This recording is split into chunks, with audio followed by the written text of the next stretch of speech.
दुखद घटना माते हमें एसपी साहब आया के वार्ता हुई। एसपी साहब ने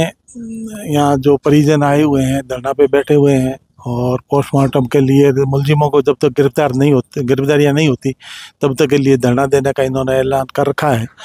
एसपी साहब ने ये आश्वासन दिया है कि मैंने 2 मुलजिम जो वास्तव में उस झगड़े के अंदर साथ में थे उनको राउंड अप करके गिरफ्तार कर लिया है,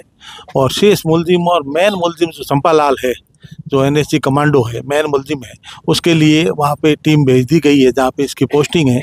और दूसरी भी टीमें लगा रखी है, और शेष जो मुलजिम है उसको जल्दी से जल्दी मैं गिरफ्तार कर लूँगा, इस तरह का आश्वासन एसपी साहब ने दिया है। पोस्टमार्टम पर सहमति बनी और समाज के सभी लोग, प्रधान साहब, सरपंच साहिबान और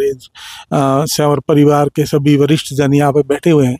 उन्होंने भी सहमति दी है कि हम एसपी साहब की बात पे विश्वास करते हुए और हमारे जो सीनियर लीडर्स हैं उनसे सबसे बात करके ये तय किया कि पोस्टमार्टम करा दिया जाए, ताकि जो सबूत और जो इन्वेस्टिगेशन के अंदर किसी तरह की कोई गड़बड़ नहीं हो, इसके लिए टाइम पे पोस्टमार्टम करवा देंगे। और जो भी वहाँ पे सबूत है घटना स्थल पे ब्लड का वगैरह, तो उनकी तफ्तीश के अंदर पूरा सहयोग करेंगे हम लोग, और बयान वगैरह दे करके जो भी वास्तविक मुलजिम है उनकी गिरफ्तारी होनी चाहिए। ये बहुत ही एक क्रूर हत्या थी, प्लानिंग से, कोई बात नहीं, छोटी मोटी बात के लिए आप इस तरह से क्रूरता से मारपीट करना और हत्या कर देना, और हत्या के बाद में भी वहाँ पे तलवार लहराना, खड़े रहना, और जो राह चलते हुए किसी लोग को, गाड़ी को रोका करके इनको हॉस्पिटल पहुँचाते टाइम पर, तो हो सकता है कि ये बच जाते, लेकिन उन्होंने हॉस्पिटल भी नहीं लाने दिया। इस तरह की बहुत ही जघन्य अपराध हुआ है, तो वो सोचनीय विषय जिले के लिए और हमारे समाज के लिए। और अब हमने ये सहमति बना ली है कि अब हम धरना समाप्त कर रहे हैं और पोस्टमार्टम करा करके बॉडी का अंतिम संस्कार करने जा रहे हैं। कितने दिन का समय? एसपी साहब ने कहा कि 5 दिन में लेटेस्ट मांगता हूँ, 2 दिन के अंदर क्लियर कर लूँगा, सब मुलजिमों को अरेस्ट कर लूँगा, लेकिन हाईएस्ट मैं 5 दिन के अंदर गारंटी ली है एसपी साहब ने। सभी लोग इस पे सहमत हैं, आम सहमत। पोस्टमार्टम का मेडिकल बोर्ड के द्वारा पोस्टमार्टम करवाया जाएगा, उसके बाद बॉडी उठा करके अंतिम संस्कार किया जाएगा। आप वकील है, कानून के जानकार है, एक देश सेवा में सुरक्षा में लगा हुआ एनएसजी का कमांडो, और कृत्य कार्य जिस तरीके से किया, निर्दयी तरीके से, ये जो सोच है और जो कारित की है, जो तरीका है, कितना खतरनाक मानते हैं आप?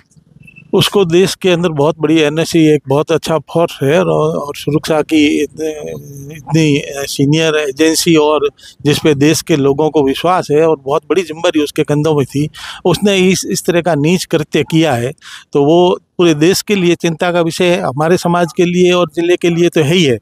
और ये जो नशे की प्रवृत्ति, वो शराबी प्रवृत्ति का था, शराब का आदी हो चुका था, और ये शराब और स्मैक और ये एमडी, ये हमारे समाज को खोखला किए जा रही है, ये हमारे समाज के सब लोगों के लिए चिंता का विषय है, और इस पर हमको चिंतन करना चाहिए ताकि इस तरह की घटनाओं पर रोक लग सके।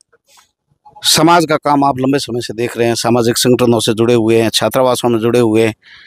जाट समाज की बात करेंगे, इस समय जो घटनाएं घटित हो रही है, कितनी चिंता का विषय है, और आखिर क्या कारण है, रोकथाम के लिए आगे कौन आएगा?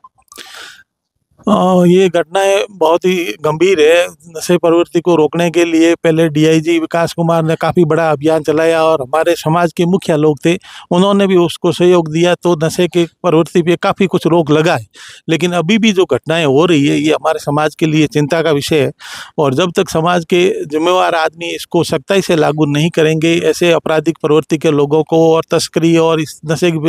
के कारोबार से और जुड़े हुए हैं, और नशे की प्रवृत्ति के अंदर जो नशे पे कंट्रोल हम नहीं कर पाएंगे, तब तक के लिए ऐसी घटनाओं को रोकना बहुत मुश्किल होगा। इसलिए मैं अपील करता हूं समाज के सभी जागरूक हमारे साहिबान को, मेंबरों को, कि इस तरह के नशे की प्रवृत्ति को रोका जाए। इस